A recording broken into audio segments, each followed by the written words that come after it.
तो भाई आज हम फिर से शुरू करने वाले हैं जो सेट थ्योरी हमने पढ़ी थी इससे पहले, उसी सेट थ्योरी को कंटिन्यू करते हैं। ये इसका थर्ड वीडियो है और इसमें हम पढ़ेंगे कुछ लॉज और थ्योरम्स पढ़ेंगे सेट थ्योरी के। जैसे मैंने आपको पिछली वीडियो में बताया था कि जो सेट थ्योरी होती है, सेट थ्योरी में हम जो देखते हैं इंटरसेक्शन यूनियन देखते हैं। इंटरसेक्शन को हम करते हैं ऐसे ऐसे डिनोट और यूनियन को करते हैं हम यू से डिनोट। ये मैंने आपको पिछले वीडियो में बताया था। अब इन्हीं पे बेस्ड सेट्स लेंगे, 2 3 4 जितने भी सेट लेंगे उनके हम इंटरसेक्शन और यूनियन का के बारे में लॉज देखेंगे। जैसे फर्स्ट हमारे पास आता है आइडेम्पोटेंट लॉज। तो आइडेम्पोटेंट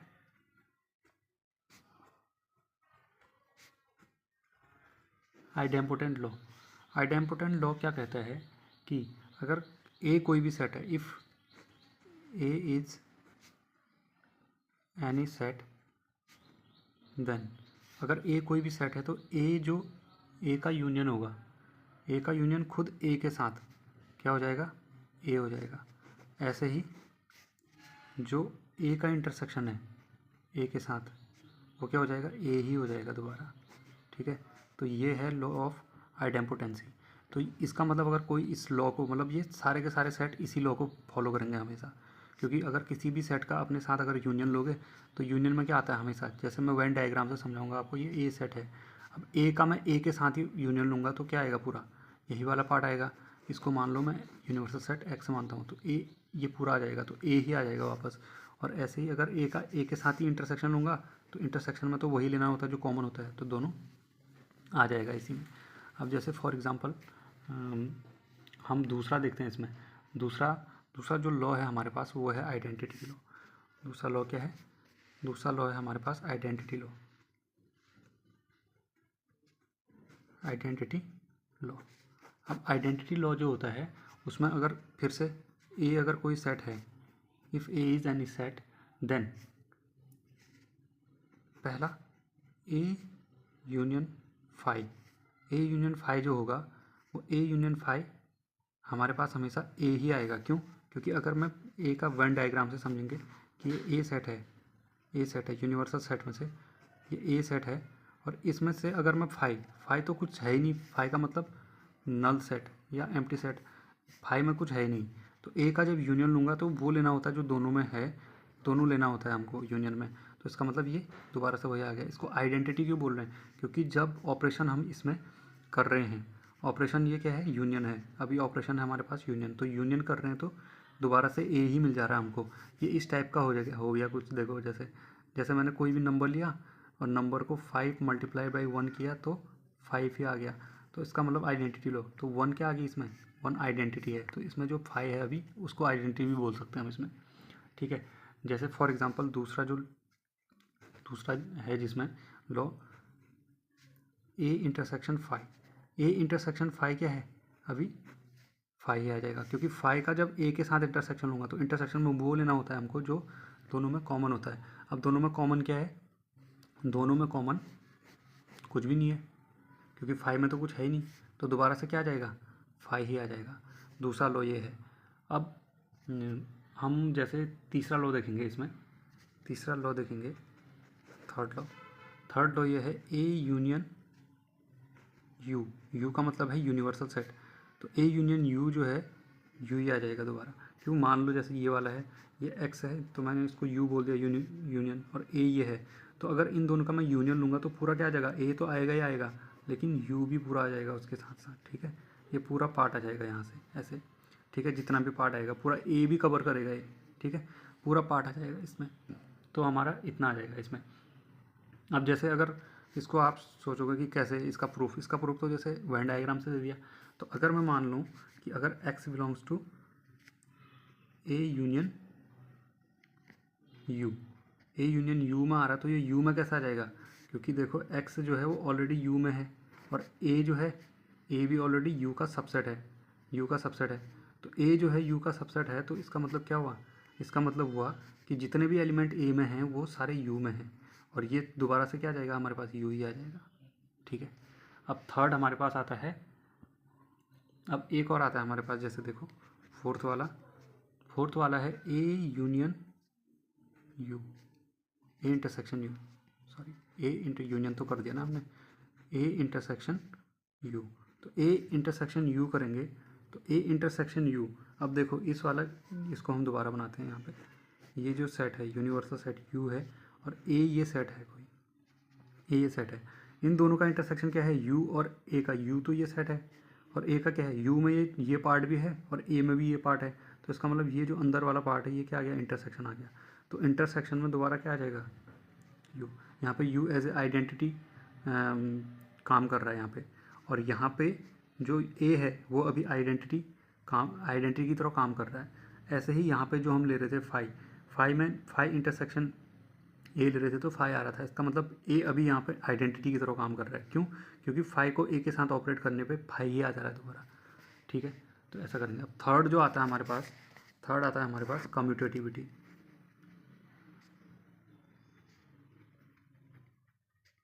कम्यूटेटिव लॉ। तो कम्यूटेटिव लॉ क्या कहता है हमारा, कम्यूटेटिव का मतलब होता है अगर ए यूनियन बी कर लिया, कोई दो सेट हैं ए एंड बी, तो ये क्या होगा, बी यूनियन ए होगा। तो ए यूनियन बी मतलब आगे पीछे कर लो कुछ फ़र्क नहीं पड़ेगा। दूसरा लेते हैं हम, जैसे दूसरा A intersection B is equal to B intersection A, ये दोनों सेम है। इनका प्रूफ भी सिंपल है, इनका प्रूफ भी सिंपल है, वेन डायग्राम से भी बता देता हूँ आपको। वेन डायग्राम से मान लो ये ए सेट है और ये कोई बी सेट है, बी सेट है, ये है ए सेट, ये है बी सेट। इन दोनों का यूनियन क्या आएगा, ये पूरा पार्ट, ये पूरा पार्ट ए यूनियन बी लूँगा। अब मैं बी यूनियन ए लूँ या ए यूनियन बी लूँ तो एक ही बात हुई हो इसमें, तो ऐसा आ जाएगा। ऐसे ही अगर ए इंटरसेक्शन बी लूँगा तो क्या आ जाएगा, जैसे यहाँ पे ए है और यहाँ पे बी है, तो ए ये है और बी ये है। अब ए इंटरसेक्शन बी, इंटरसेक्शन में क्या लेना होता है हमको, इंटरसेक्शन में लेना होता है हमको वो पार्ट जो दोनों में कॉमन है, तो यही पार्ट इसमें इन दोनों में कॉमन है। ठीक है, ये पार्ट इन दोनों में कॉमन है, तो ए इंटरसेक्शन बी लो या बी इंटरसेक्शन ए लो, ये कोई एक्स है यूनिवर्सल सेट, तो ये आ जाएगा हमारे पास। आई होप आपको ये कम्यूटेटिविटी समझ में आ गई होगी। अब नेक्स्ट जो आता है हमारे पास वो आता है एसोसिएटिव लॉ। क्या आता है, एसोसिएटिव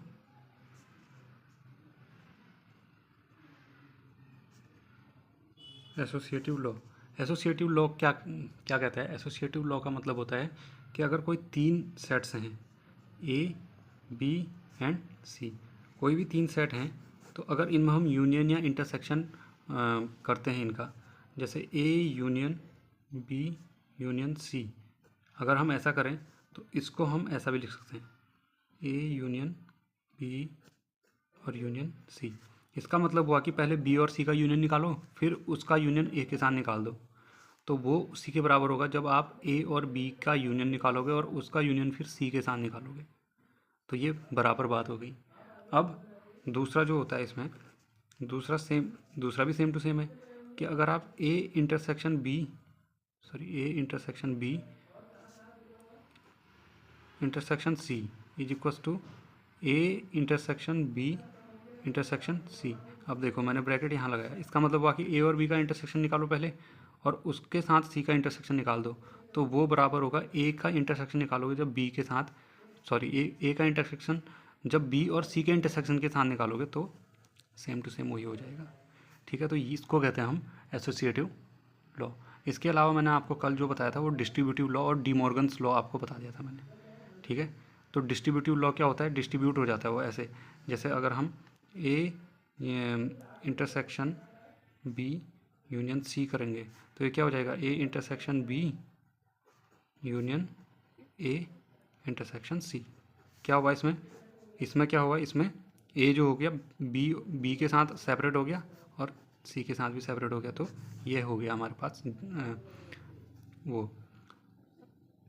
ये हमारे पास हो गया डिस्ट्रीब्यूटिव लॉ, डिस्ट्रीब्यूट हो जाता है ये। ठीक है, नेक्स्ट हम इसमें चलते हैं, एग्जांपल देखते हैं इसके।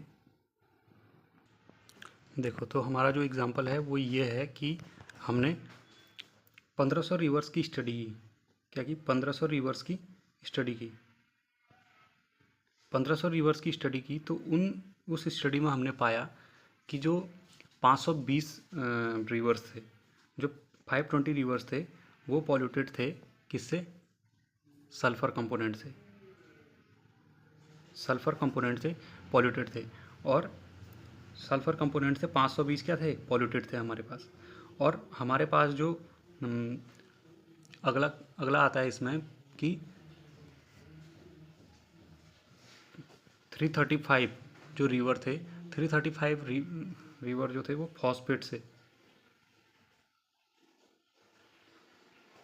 फॉस्फेट से पॉल्यूटेड थे। और हमारे पास फिर आता है 425 रिवर जो थी वो थी हमारी किससे, क्रूड ऑयल से। क्रूड ऑयल से क्या थी, पॉल्यूटेड थी।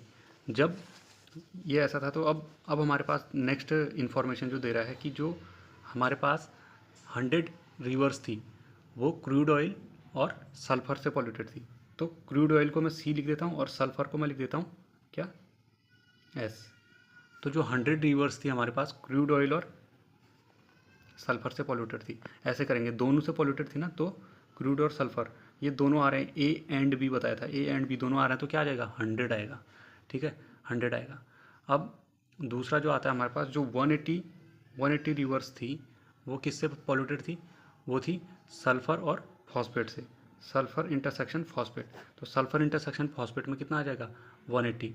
और 150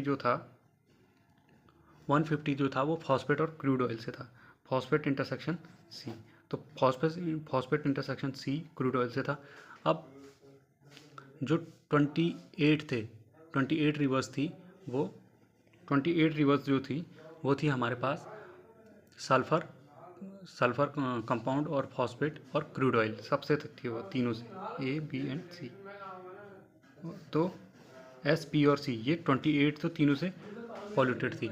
तो अब ये पूछ रहा है कि how many polluted bye at least one of these 3 impurities.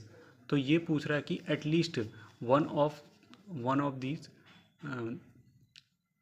One of the 3 impurity से कौन सी रिवर मतलब ऐसी पॉल्यूटेड थी सिर्फ जो एक से पॉल्यूटेड, मतलब जो सिर्फ क्या थी, एक से पॉल्यूटेड थी। ये तो हमको टोटल बताया था उसने। अभी आप सोच रहे होंगे कि ये क्रूड ऑयल एक से ही तो है, नहीं है, ये नहीं है, ये पूरा हमको दिया है। इसकी वैल्यू देखो, जो ये हमें क्रूड ऑयल सी है ना, ये पूरे इसकी वैल्यू दी है। तो हमको वैल्यू किसकी निकालनी है, इस वाले पार्ट की। अब इसमें हम 1 बाय 1 इसकी वो करते हैं, इसमें नेम देते हैं इसमें। जैसे इसको मैंने लेट कर लिया, ए लेट किया इसको, ठीक है, ए इसको लेट किया,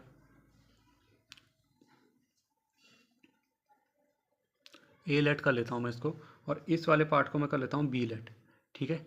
और इस वाले पार्ट को मैं सी लेट कर लेता हूँ, क्योंकि ए बी सी वाले को सी में ही रखते हैं।